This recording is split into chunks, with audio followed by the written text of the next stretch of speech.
ইমানদার সফল হয়ে গেল কেন? অমুকের ছেলে ম্যাট্রিক পাস করে সফল হয় নাই, তমুকের ছেলে মাস্টার্স পাস করে সফল হয় নাই, সমুকের ছেলে বড় রাজনীতিবিদ হয়ে সফল হয় নাই, ইমানদার সফল হয়ে গেল কেন? কেন কেন? কারণ আল্লাযীনা হুম ফি সালাতিহিম খাশিউন, সে তো নামাজ পড়েছে দিল দিয়ে।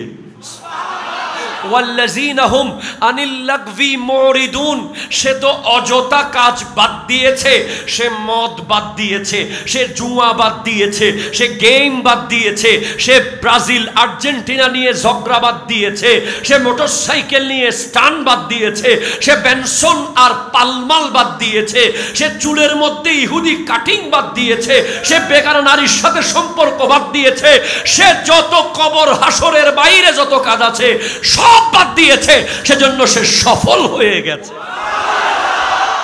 আপনারা মনে করেন যে ইমানদার মানে লা ইলাহা ইল্লাল্লাহ মুহাম্মাদুর রাসূলুল্লাহ বলে ইমানদার হয়ে গেছে? না, ইমানদার মানে তার জীবনে কোনো কাজ, নট এ সিঙ্গেল মোমেন্ট, একটা মুহূর্ত কোরআন সুন্নাহর বাইরে থাকতে পারবে না। কোরআন সুন্নাহর বাইরে এক সেকেন্ডও থাকতে পারবে তার জীবনে। পারিবারিক, সামাজিক, অফিসিয়াল, ইকোনমিক, রাষ্ট্রীয় জীবনে যদি কোরআন হাদিসের বাইরে এক মিনিট পাওয়া যায়, সে এখনো ইমানদার নয়, সে এখনো 99% ইমান, 1% এখনো বেঈমানি রয়ে গেছে। বাবা, ইমানদার কেন সফল? ওয়াল্লাযীনা হুম আনিল লাগভি মুরিদুন, ইমানদার তো সে যে এক মিনিটও অযথা কথা বলে না, অযথা কোনো কাজ করে না। ওয়াল্লাযীনা হুম লিয-যাকাতি ফাইলুন, ইমানদার সে যে যাকাত ঠিক টাইমে আদায় করে দেয়। ওয়াল্লাযীনা হুম লিফুরুজিহিম হাফিজুন, ইমানদার সে যে লজ্জাস্থানকে হেফাজত করে। লজ্জাস্থানের হেফাজত, বেগানা মেয়ের দিকে যে তাকায় না সেই ইমানদার। মোবাইলের মধ্যে যে বেগানা মেয়ের ছবি দেখে না সেই ইমানদার। ইন্টারনেটের ভিতরে গিয়ে যে অশ্লীল বেহায়াপনা দেখে না সেই ইমানদার। ইমানদার কখনোই কোরআন সুন্নাহর বাইরে চলতে পারবে না। কোরআন বলছে ইন্নামাল খামরু ওয়াল মাইসিরু ওয়াল আনসাবু ওয়াল আজলামু রিজসুম মিন আমালিশ শয়তান, নিশ্চয় মদ, জুয়া, মূর্তি পূজার বেদি, এগুলো হচ্ছে শয়তানের কাজ। ফাজতানিবুহু, তুমি এখান থেকে দূরে যাও, এগুলোকে ছেড়ে দাও, এগুলো খারাপ। মুসলমানের প্রতি সেকেন্ড হলো পরীক্ষার হল। সময় আছে 3 ঘন্টা, 3 ঘন্টার মধ্যে আপনাকে 100-এর আনসার করে ফেলতে হবে। ফুল আনসার করতে না পারলে আপনি A+ পাবেন না।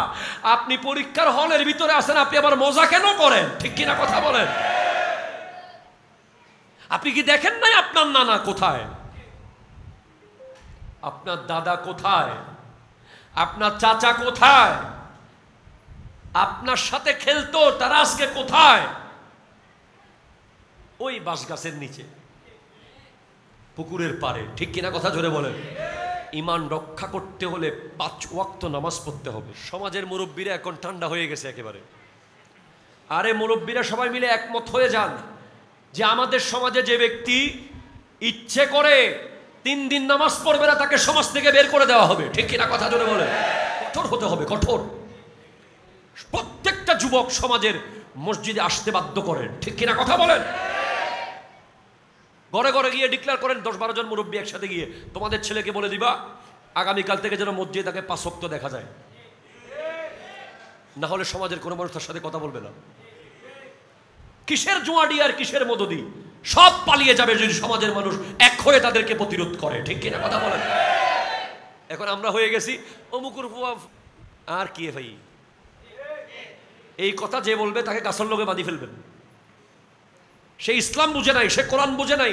মুসলমানদের মধ্যে অমুকের ফুয়া বলতে কিছু নাই, মুসলমানরা সব এক। ঠিক কিনা কথা জোরে বলেন? ইয়া আইয়ুহান নাসু ইন্না খালাকনাকুম মিন যাকারি ওয়া উনসা, সমস্ত মুমিন মুসলমান সমস্ত মানুষকে বানানো হয়েছে এক আদম আর এক হাওয়া থেকে।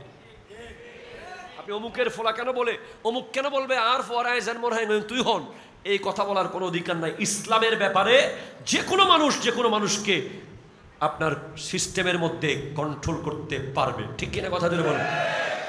হ্যাঁ, তার চাকরি বাকরি সেটা তার ব্যাপার, তার বউ সংসার তার ব্যাপার, তার পরিবার তার খাওয়া দাওয়া তার ব্যাপার, কিন্তু নামাজ রোজা হজ জাকাত সুদ ঘুষ জুয়া বেঈমানি মুনাফিকি এসব ক্ষেত্রে গোটা সমাজকে একসাথে কথা বলতে হবে, ঠিক কিনা কথা ধরে বলেন? আল্লাহ আমাদেরকে বোঝার তৌফিক দান করুন।